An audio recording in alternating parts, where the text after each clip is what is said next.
The right to live is universally acknowledged in Australia, but what about the right to die? Should someone be forced to keep living if they want to die? Chronic disease, cancer, the effects of old age, or any one of dozens of other ailments can make life unimaginably difficult, and there are people who reach the conclusion that they would rather die in peace now than live on in pain and suffering with a failing body. If they decide to end their life themselves before they become too sick or frail, nobody disputes their right to do so. Suicide is not a crime in Australia. But if someone helps them to end their life, it is a serious crime.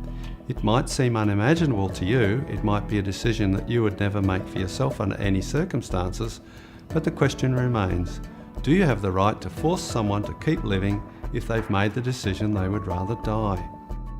And if someone is willing to help them voluntarily end their own life, at their choice, is that really murder? Because that's how we're treated right now, with the potential for a life sentence for people who help others commit suicide. It shouldn't be that way. The Liberal Democrats believe you own your own life, not the government, and that you have the right to live or not live as you see fit. And therefore, you have the right to get help, advice and information to end your life if that is what you, as an adult, in your right mind and of your own free will, choose to do.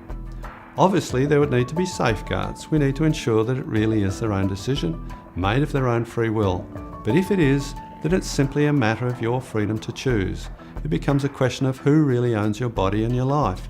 If it's yours, then you decide if you live or if you end your life. If someone else can decide that for you, then who does your life really belong to? The Liberal Democrats support changes to legislation around assisted suicide to make it legal for someone to provide advice, equipment and assistance to help adults who wish to end their lives to do so painlessly, with dignity and without having to hide. Death is always a difficult subject, and arguing that someone has the right to die may seem heartless, but the fact is we do not have the right to force anyone to live their life our way.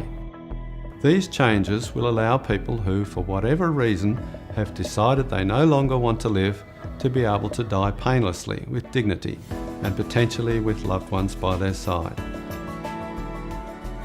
My name is David Leyonhjelm, Senator for the Liberal Democratic Party. We support your right to live your life and to end it without government interference, as long as you respect the same right for others.